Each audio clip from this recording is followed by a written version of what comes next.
and welcome back to Anya Beauty. Today's video is going to be my favourites from the month of January. I only have a handful. For those of you that have been following over on the vlog channel, etc., you're aware that I haven't been particularly well and not been sleeping and just not really been feeling makeup at all this month. Mostly due to lack of sleep, so surely I should have been using it, but I was just too tired most days. But there are a few that really stood out for me this month and a few wee bits I wanted to share. So I'm going to start with the one skincare favourite that I have this month. So that is the Deep Steep Moisture Stick. Now, again, vlog channel, you would have seen I've been having issues with a rash on the back of my hand. It is looking loads better, as you can see. As it turns out, it was eczema or eczema, however you want to see it. And it was starting to just take over and got worse over the months and whatever else. So went to doctor, he gave me some cream. However, in the run up to that, when I was trying to handle it myself before I knew what it was, I was using this, and this actually made a noticeable difference to it. I could never quite shift the the drying and the peeling and the cracking and stuff that came with this, but then when I switched to this, I noticed a difference within a day, and I'm not even joking. Just because this is a balm and it melts down into an oil, as you can see, it melts down into an oil on your skin. It basically melts on contact with your skin, you know, body heat. And I just literally would pop it on. I wouldn't even rub it in. I was just literally spending my time, I keep saying literally, very sorry. I kept topping up throughout the day. Every time I washed my hands, I made myself a cup of tea, I would wash my hands, go to the bathroom, wash my hands. Every time my hands got wet, basically, I would add this to it. And it made such a difference. My skin stopped cracking and peeling and splitting, you know, because it would get really dry and split and bleed, which is not pleasant at all. So this helped massively with this, and I would definitely recommend it if you have issues with dry skin. Oh, sorry, I just kicked the camera there, let me just sort that out. If you have issues with dry skin, check it out. If you have dry patches that you just cannot shift, check this out. Cannot recommend it enough. I have done a blog post on it properly. You can check that out over in the blog. I'll try and link it down below. I have a few lip products to share with you. First is my absolutely beautiful Estee Lauder lipstick. I've not actually done a blog post or anything about this yet, and annoyingly I've just realised I'm not wearing any of my favourites on my face today. That was silly of me, wasn't it? Oh, winner. Anyway, this, again, fabulous packaging, magnetic closure, fab. And the colour is Powerful, and this is from the Pure Colour Envy lipstick range. This is the most beautiful medium pink, and it is just utterly spot on, honestly. And the pigmentation, the payoff, epic. You can reapply over the top, no problems, and it does actually last pretty well. I tend to always do first coat blot, second coat, so my lipstick lasts a bit longer anyway, and I have worn this over the top of my Rimmel East End Snob, and it's a pretty good lip liner for it. Or, you know, you can just use a clear lip liner around the edge if you're worried about feathering, etc. But this is just so beautiful, and it's so soft and creamy, and I don't know why I was about to put it on my lips, not a good idea. So soft and creamy, and such a beautiful colour. I would wear this on a very regular basis. I've already worn it quite a few times. If you follow me over on Instagram, you would have seen me wearing this. Just realised I've scratched the packaging. Oh, because it's been living in my makeup bag with lots of other products. Well, isn't that annoying? I'll put... very annoying, but doesn't matter. The thing is, with this shiny packaging, you end up with, you know, fingerprints all over it, but I really appreciate the magnetic closure. It is quite funny when I take it out of my makeup bag and there's hair clips attached to my lipstick. But yes, recommend these, check them out. I'm definitely going to check out other colours from the line once I sort of use some more lip products. Beautiful, love it. May actually buy some of these as presents for family members. Just absolutely love this. We'll be doing a proper review on lip swatches and hand swatches and everything soon. And another lip, well, not lip product, but lip duo I have been loving. I've been trying to make use of my makeup that I have and test them out more and find out what is working for me and what is not working for me and what I need to put to one side for a kit, etc. And I discovered this little gem because I popped this on. I was looking for my Estee Lauder, couldn't find it because it was in my handbag, and I put this on and realised it was far too pink, as you can see. So this is the Revlon Lip Butter in, or Balm Stain I should say, in Cherish. So it's quite a cool tone pink. Virgin on Neon. So let me just blot this down. So that's the before. And what I've done is put this MAC lipstick in Feed the Senses over the top.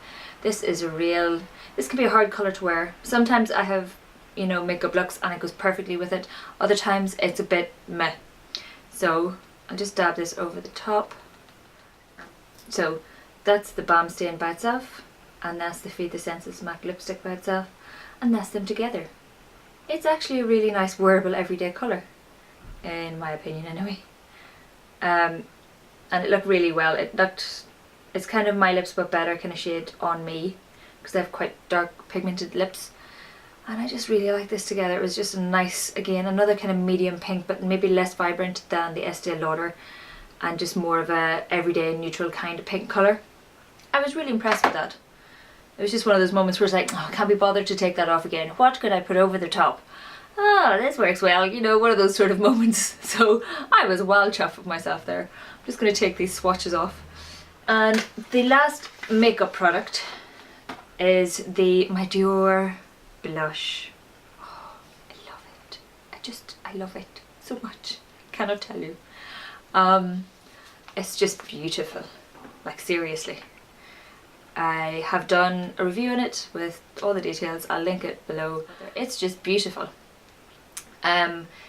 It starts off quite like Benefit Havana on me, and then becomes more like the Tarte Amazonian Clay Blush in Dollface.